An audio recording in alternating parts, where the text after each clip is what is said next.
Mas pegue sua Bíblia. Bom estar com os irmãos. Bom poder compartilhar da palavra de Deus. Livro de Jonas. Livro do profeta Jonas. Primeiro capítulo, verso 1 e o verso 2. Somente 2 versos para nós darmos introdução à mensagem. Então, aqueles que puderem se colocarem em pé em reverência à palavra de Deus, eu os convido para a leitura. Nós vamos ler o texto sagrado. Após a leitura do texto sagrado, nós vamos orar.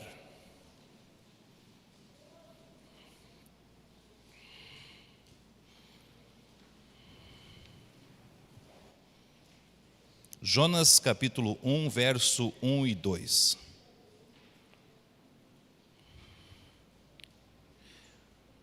Quem achou diz um amém.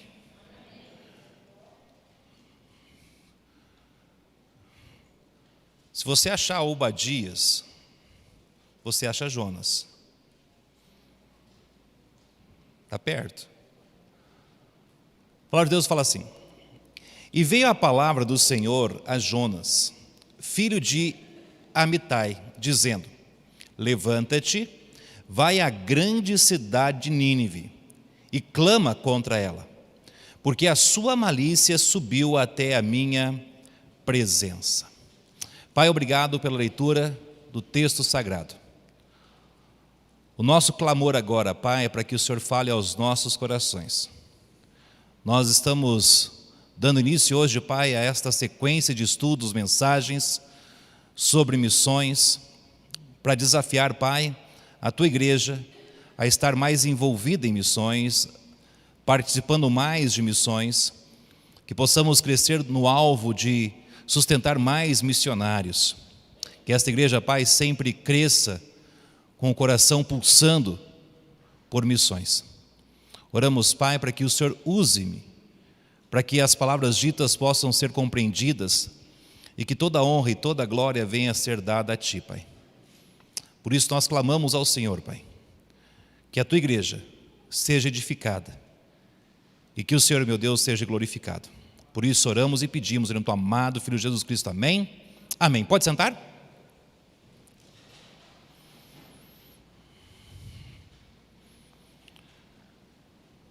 O tema da mensagem é: missões salvam vidas. Missões salvam vidas. De acordo com o dicionário bíblico, o nome Jonas significa pomba. A simplicidade de uma pomba. Foi Jonas que foi usado por Deus como profeta para profetizar ao povo de Israel. E ele era filho de Amitai. E ele era natural de Gate, que significa, ou que ficava perto de Nazaré. E algo interessante é que Jonas, ele surge logo após o profeta Eliseu. Como os profetas Abacuque, Naum, Jonas, ele era galileu. E por que isso é importante, pastor? Isso é importante para provar que os fariseus, eles eram mentirosos. Eles eram pessoas que formavam fake news naqueles dias, nos dias de Jesus. Porque eles diziam que da Galileia não vinha profeta algum.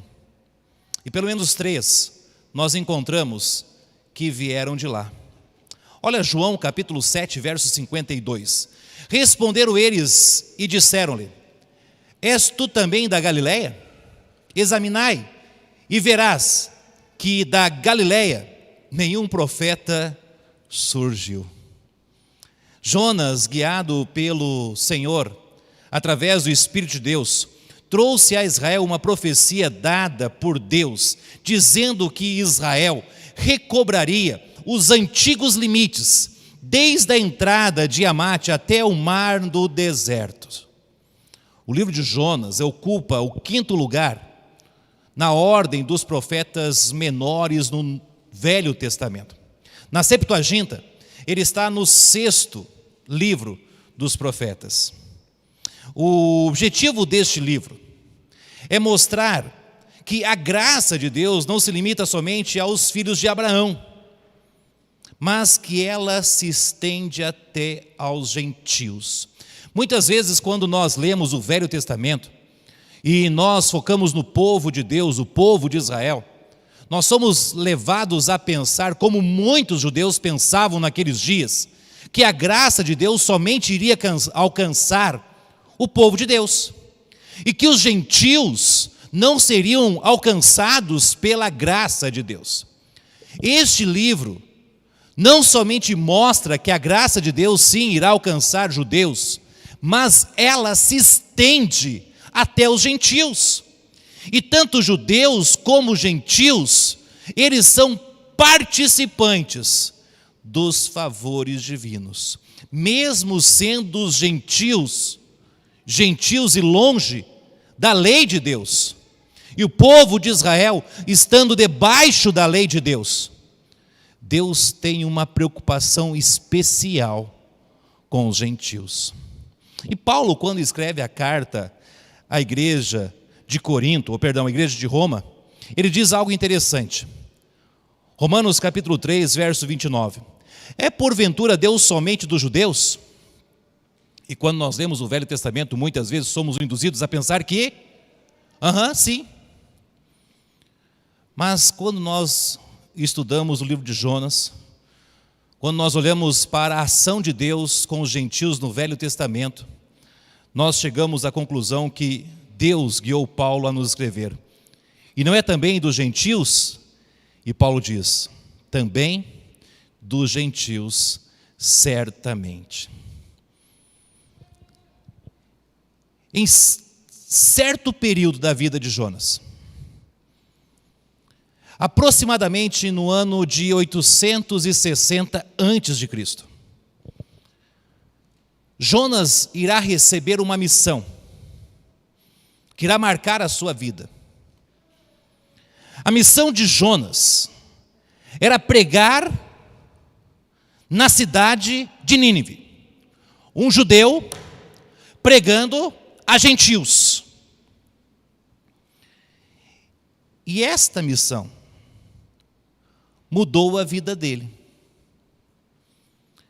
E os ensinamentos que nós podemos tirar desta missão podem mudar as nossas vidas. E é capaz de mudar a vida dos filhos de Deus nos nossos dias. A fim de que o profeta Jonas entendesse a missão que Deus tinha para ele, pois missões salvam vidas. Deus apresenta a Jonas a justificativa de missões. Você pode chegar na igreja e olhar o quadro missionário que está no fundo da igreja. Você pode olhar para esse painel dizendo que nós estamos em uma conferência missionária. Mas o que justifica tudo isto? Por que nós devemos pensar em missões? Por que a igreja deve viver missões? Jonas precisava saber a justificativa de missões. E Deus então apresenta Jonas. No final do verso, ele diz: porque a sua malícia subiu até a minha presença. O pecado de Nínive havia transbordado. Quando Deus menciona que a malícia de Nínive estava transbordando, estava chegando até a sua presença, Ele está dizendo que o povo de Nínive, cada indivíduo daquela cidade, eles tinham se inclinado, eles tinham escolhido, eles tinham a tendência de sempre optar em fazer o mal. No seminário, quando nós estudamos doutrinas, nós estudamos uma doutrina específica que é chamada hamartiologia. Você sabe o que significa hamartiologia? Doutrina do pecado, ou estudo sobre o pecado. A palavra logia significa estudo. Hamartia significa pecado. Mas não é somente um pecado. É um pecado de errar o alvo. Mas não é somente errar o alvo. Você já brincou de acertar o alvo? Você pega um dardo, tem um lugar onde você precisa tirar, e você então começa a mirar para que você possa acertar o centro. Já brincou disso? Quando você está tentando fazer o quê? Acertar. Você atira o dardo para acertar o centro. Você deseja acertar. Você quer acertar. Você não quer errar. Você tenta mais porque você quer acertar o alvo. Não era assim com eles. A palavra hamartiologia não significa isso. Significa que você, de propósito, você sabe que tem que acertar o alvo, mas você pega o dardo e você, de propósito, você mira para o lado de fora para errar. Era assim. Os ninivitas, eles estavam errando de propósito. Eles sabiam que era errado. Eles sabiam que estavam fazendo algo errado. E eles não estavam tentando fazer o certo. Eles erravam o alvo propositalmente. Paulo usa essa palavra, hamartia, em Romanos capítulo 3, verso 23, quando ele diz assim: porque todos pecaram. A palavra pecaram aqui é uma tradução da palavra grega hamartia. Ou seja, todos propositalmente fizeram o quê? Miraram para errar. Tentaram? Não. Propositalmente, eles queriam errar o alvo. E destituídos estão da glória de Deus. Deus está falando para Jonas. Jonas, é o seguinte, aquele povo de Nínive, eles estão vivendo na prática do pecado, mas eles vivem na prática do pecado propositalmente. Então Deus menciona Jonas. O pecado de Nínive chegou até a minha presença. Aqui nós aprendemos uma lição preciosa, que muitas vezes aqueles que andam com Deus podem cair no esquecimento dessa lição. Os olhos de Deus estão presentes somente aonde está o povo de Deus, somente aonde estão os bons. É assim? Não. Os olhos do Senhor estão presentes em todos os lugares, contemplando os bons, mas Deus também está vendo os que estão praticando o mal. Olha o texto, Provérbios 15, 3. Os olhos do Senhor estão em todo lugar, contemplando os maus e os bons. Pessoas gostam de fazer questionamento. E pessoas às vezes me perguntam: pastor, eu não entendo. Como pode a China, a Coreia do Norte, a Colômbia, México e muitos outros países terem as portas fechadas para o Evangelho? Como Deus permite isto? Você deve estar acompanhando o Afeganistão nestes dias. Tristeza, né? Já é considerado o local mais perigoso para cristãos estarem, de acordo com o site Portas Abertas. O lugar mais perigoso para crentes estarem, Afeganistão. E às vezes as pessoas perguntam: pastor, Deus não está vendo isto? Como isto pode? A resposta é sim. Deus está vendo. Como Deus viu Nínive.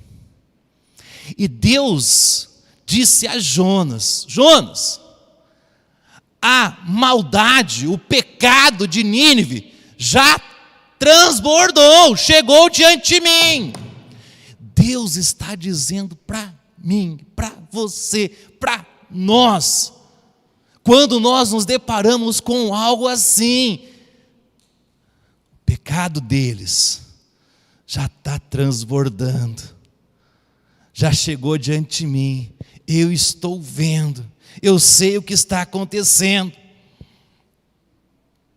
Tudo que nós estamos vendo nas mídias, tudo que chega diante dos nossos olhos, as aberrações que as pessoas estão cometendo nos nossos dias, o pecado propositalmente sendo praticado, que são mostrados a nós, como Jonas contemplou, Deus lhe apresentou. Por que tudo isto? Porque Deus está justificando a cada um de nós. Por que missões? Esta é a justificativa. O pecado é real. As pessoas estão pecando propositalmente. E isto não está agradando a Deus. Não agrada a Deus. Então Deus, após apresentar a justificativa a Jonas, Ele apresenta algo a mais. Ele fala da necessidade de missões. Ok, o povo está atolado em pecado, o povo está pecando propositalmente, o problema é deles. Você deve estar pensando, Jonas podia pensar assim: o problema não é meu, não sou eu que estou fazendo errado, não sou eu que estou pecando, não sou eu, pastor, não sou eu. Pode ser? Então Deus diz algo a Jonas: a necessidade de missões. Deus disse a Jonas: e clama contra ela. Jonas, então, o problema agora é teu. Clama contra ela. Aqueles homens e aquelas mulheres, e deixa eu enfatizar, aqueles homens e aquelas mulheres, aquelas crianças, adolescentes, jovens, adultos, os velhinhos, todos eles precisavam escutar do clamor de Deus. Deus estava direcionando a eles um clamor, e eles precisavam ouvir. Estudiosos dizem que Nínive tinha uma muralha de cerca de 12 quilômetros. O espaço de Nínive correspondia a 1.800 alqueires, ou acres, que corresponde a aproximadamente 6.000 metros quadrados. É dito que a cidade tinha muitos subúrbios, vários vilarejos. A Bíblia nos diz que a cidade de Nínive era muito grande e que Jonas iria gastar cerca de 3 dias de caminhada. Cada dia de caminhada para o povo bíblico correspondia a cerca de 25 quilômetros a 32 quilômetros de andada. Era mais ou menos como ir daqui em Aparecida e voltar. Não, é mais ou menos só ir, porque quase não dava para voltar, que é só 20 para ir. É muito. Jonas iria percorrer cerca, aproximadamente 100 quilômetros, andando e pregando, andando e pregando. Não tinha tempo para parar. O clamor a ser anunciado foi dado por Deus. E sabe o que é interessante? Se nós juntássemos ali, esquecêssemos do que aconteceu por enquanto, Jonas, ele anuncia o povo a mensagem, no capítulo 3, no verso 3.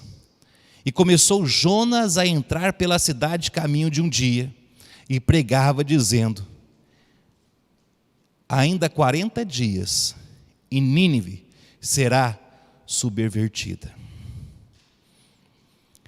A necessidade de missões é apresentada, e nos apresenta a mensagem a ser pregada. Para isto, Jonas precisava pregar, porque a mensagem, ela apresenta a miséria humana. Jonas precisava pregar a mensagem que apresenta a miséria humana.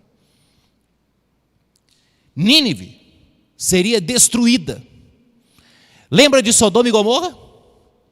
Que foi destruída?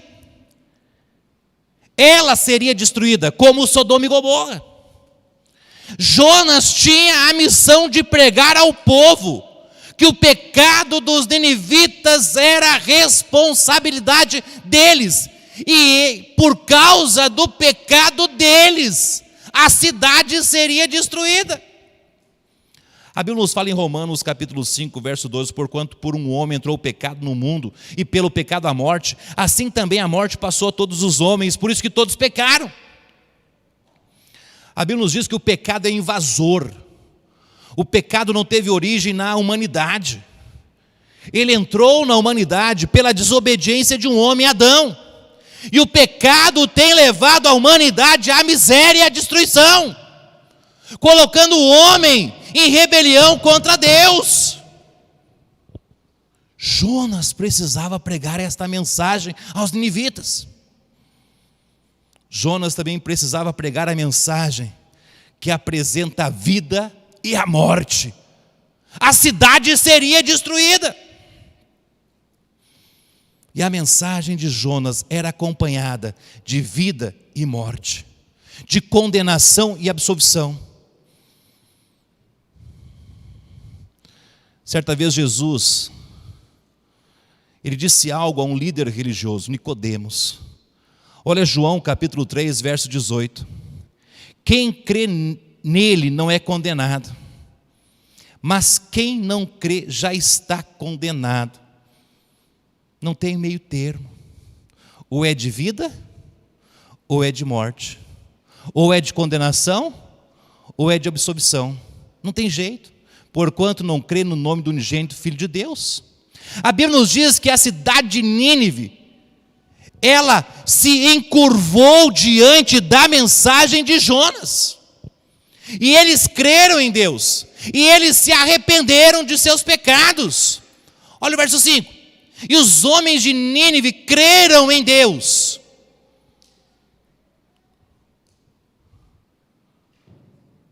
Creram em Deus. E proclamaram um jejum. E vestiram-se de saco, desde o maior até o menor. Por que não foi desde o menor até o maior? Porque o exemplo começa por onde? Pelos mais velhos. Todos se renderam à mensagem proclamada, e todos creram em Deus. A mensagem havia sido pregada, a mensagem de vida e morte, mas não foi um, não foi dois, foram todos. Eles escolheram a mensagem de vida. Mas não muda o fato, a cidade seria destruída. Deus então, olhando para a transformação que houve na vida daqueles habitantes, Deus então decide não destruir a cidade de Nínive. Olha o versículo 8, 9 e 10. mas os homens e os animais sejam cobertos de saco, e clamem fortemente a Deus, e convertam-se cada um do seu mau caminho e da violência que há em suas mãos. Quem sabe, se voltará a Deus e se arrependerá e se apartará do furor da sua ira, de sorte que não pereçamos. Quem sabe? E o texto diz: e Deus viu as obras deles. Que obras? Olha o texto. Como se converteram do seu mau caminho. Vocês lembram? Eles erravam propositalmente. Agora não, nós temos que acertar o alvo. Irmão João, nós temos que acertar no meio. Nós não pode errar não, de propósito não. E olha o texto. E Deus se arrependeu do mal que tinha anunciado. E Deus se arrependeu do mal que tinha anunciado-lhes que faria, e não o fez. Deus pode salvar uma vida. Amém por esse um amém. Vamos ver se melhora agora? Deus pode salvar uma família. Deus pode salvar um povoado. Deus pode salvar uma cidade. Deus pode salvar um estado, uma nação. Deus pode salvar o mundo. Mas há uma necessidade. Que necessidade? Há uma necessidade de missões. Se a mensagem não for pregada, se a mensagem não for anunciada, não vai ter pessoas salvas. Amém ou não? Não tem como. Se alguém não pregasse para você e para mim, nós não seríamos salvos. E graças a Deus por esse que pregou. Amém ou não? Jonas, está entendendo a necessidade de missões? Então Deus vai nos ensinar mais algo.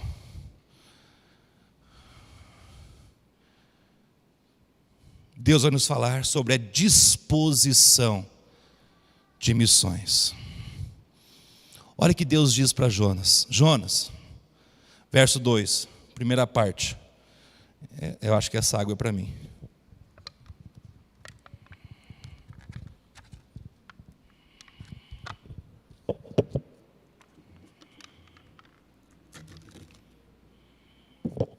Irmãos, antigamente, não tão antigamente, porque eu não sou tão antigo assim, né? Mas eu me tornei quarentão esses dias. Então, às vezes, eu preciso de um pouquinho de água, Salomão. É normal, tá? Olha o texto. Levanta-te, vai à grande cidade de Nínive. Jonas era uma pessoa como nós. Ele tinha mãos, tinha pés, braços. Eu acho que ele gostava de churrasco e chimarrão. Eu acho. A Bíblia não fala nada, irmão Geraldo, mas posso pensar assim. Ou quem sabe ele gostava de piqui, né? Farinha. Não sei. A Bíblia não fala. Jonas era alguém como nós. E mais, Jonas, ele desejava servir a Deus. Ele desejava servir a Deus. Só que Jonas, como alguns de nós, desejava servir a Deus da sua maneira, do seu jeito. Uai, só. Ninguém bate em mim depois. Mas na obra de Deus não há espaço para nós fazermos do nosso jeito, da maneira que nós desejamos.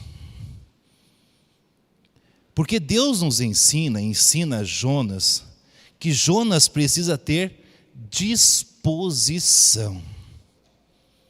Você diria, pastor, mas isso não me falta. E Jonas não tinha problema com disposição também. Ele não tinha problema de se levantar e ir. O problema de Jonas é que ele usou da sua disposição de levantar e ir, mas não para ir fazer o que Deus queria. Ele se levantou para ir, mas para fugir da sua responsabilidade. Olha o texto, verso 3.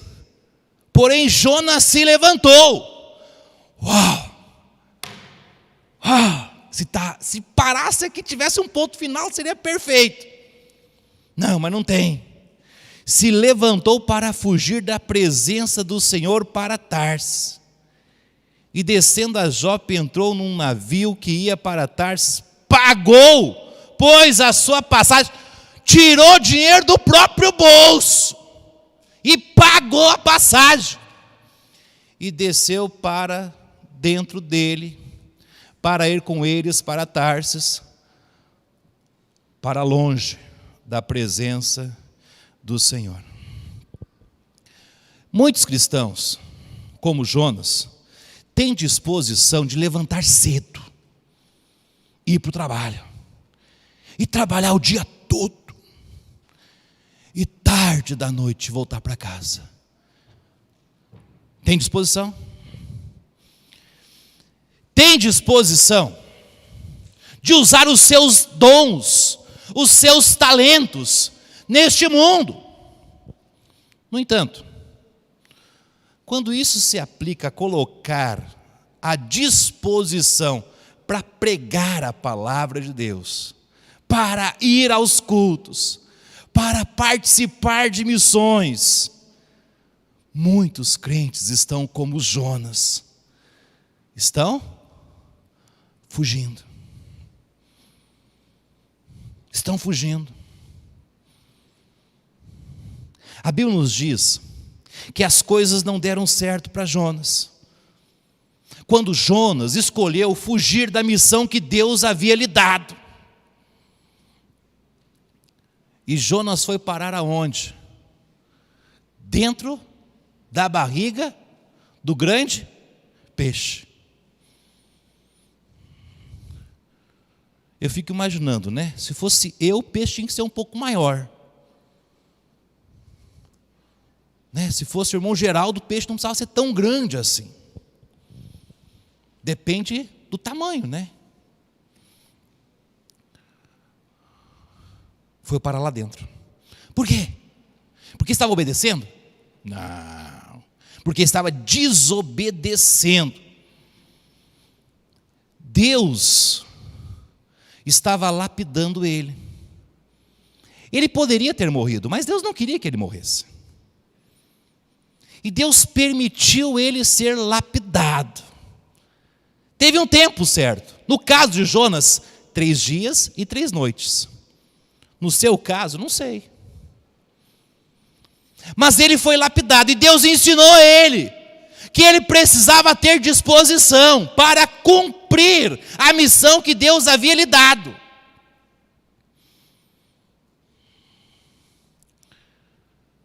Você já imaginou? Boa parte do capítulo 1, capítulo 2 inteirinho, quase a metade do livro de Jonas é falando da rebeldia dele. Que vergonha! Mas no capítulo 3, verso 3, é dito: e levantou-se Jonas e foi a Nínive, segundo a palavra do Senhor. Ora, Nínive era uma cidade muito grande, 3 dias de caminho. Aqui nós aprendemos que temos que ter disposição. Só que só disposição não resolve. Tem que ser disposição de cumprir a missão. Então, disposição tem que estar acompanhado com obediência. Jonas precisa obedecer. Olha o verso 1 e o verso 2 do capítulo 3. E veio a palavra do Senhor segunda vez a Jonas, dizendo: levanta-te e vai à grande cidade de Nínive, e prega contra ela a mensagem que eu te digo. Deus deu uma segunda chance a Jonas, para que ele pudesse obedecer. E a Bíblia nos diz, no livro de Jonas, que ele obedeceu a Deus. E sabe para onde é que ele foi? Ele foi até a cidade de Nínive. Sabe o que ele foi fazer lá? Ele foi lá pregar a mensagem que Deus havia dado a ele para pregar. Sabe o que nós aprendemos aqui? Nós aprendemos que não devemos desobedecer a Deus e a missão que Deus deu para as nossas vidas. Nós não devemos deixar de fazer, porque se deixarmos de fazer, nós corremos risco de vida. Mas também nós aprendemos que ficar perto de pessoas que optam em não obedecer a Deus e estão tentando fugir de Deus é um grande perigo. Lembra daquelas pessoas que estavam dentro do barco? Quase todos eles morreram. Por causa do quê? Por causa que Jonas estava tentando fugir de obedecer a Deus. Então é um perigo não obedecer, mas também é um perigo ficar perto de quem não quer obedecer. Eu conheço um pastor que ele não gosta de andar de avião. E certa vez eu perguntei a ele: pastor, por que o senhor não gosta de andar de avião? É tão mais rápido, tão mais prático. Ele disse: você conhece a história de Jonas? Vai que eu estou dentro do avião e tem alguém ali dentro que é como Jonas. Não tem como nós lançarmos para o lado de fora, para um grande peixe, comer ele. O avião vai cair e eu vou morrer. Não ando de avião. Não ando de avião. De ônibus é mais fácil. O ônibus para, a gente joga ele para fora, um carro atropela, problema dele, nós continuamos a viagem. De avião não tem como. De avião não tem como. Concluindo.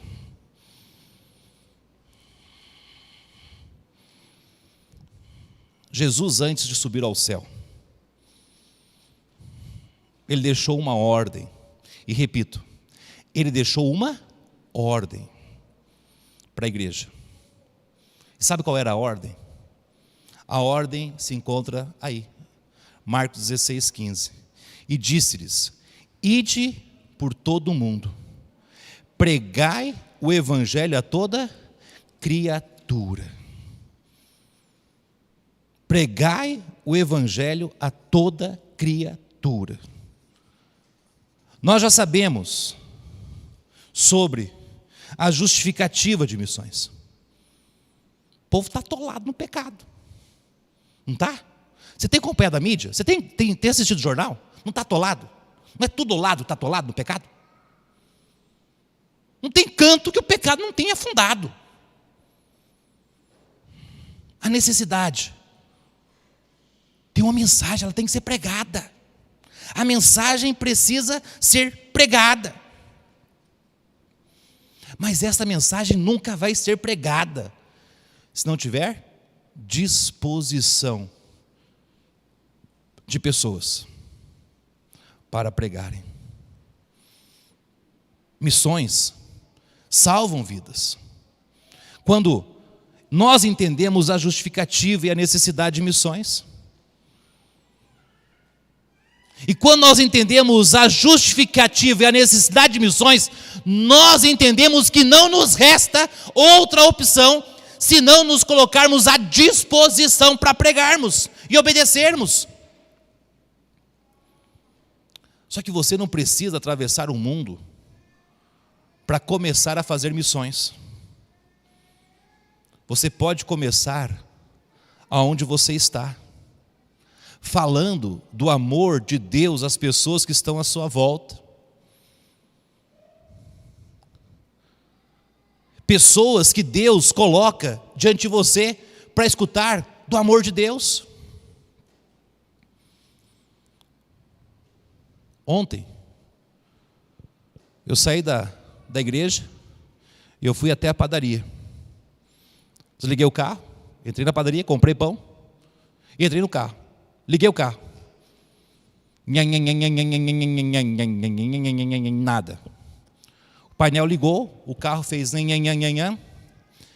e a minha ajudadora idônea, a Cláudia, ela disse: eu sei o que é. A bateria morreu.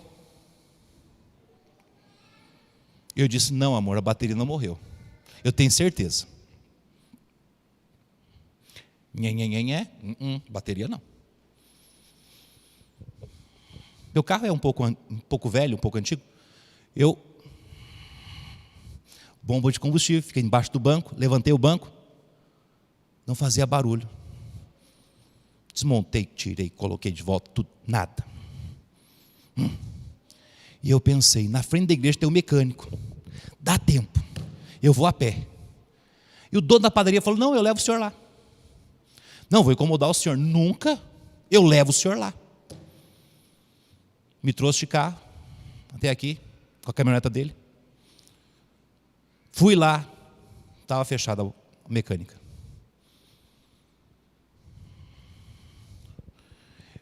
Eu vou pular a parte que eu encontrei 4 rapazes da igreja que falaram que me ajudar a empurrar o carro e não foram. Eu pulo essa parte. Mas depois eu vou contar para os pais desses 4 moleques. Voltei para o carro. Animado, né? De carona. Não, os moleques vão me ajudar a empurrar o carro. Tranquilo. Desci, obrigado. Quanto eu estou devendo para o senhor? Nada, é uma disposição. Eu já tinha convidado ele para vir na igreja. Ele falou: agora, pastor, eu sei onde é a igreja. Ele falou assim: eu gosto porque do jeito que o senhor fala, a igreja só prega a Bíblia. Eu falei assim: é. E é pertinho. Aqui, ó, o senhor já entra aqui. Cheguei no carro. Coloquei a chave. Fiz assim. E o carro funcionou. Pegou.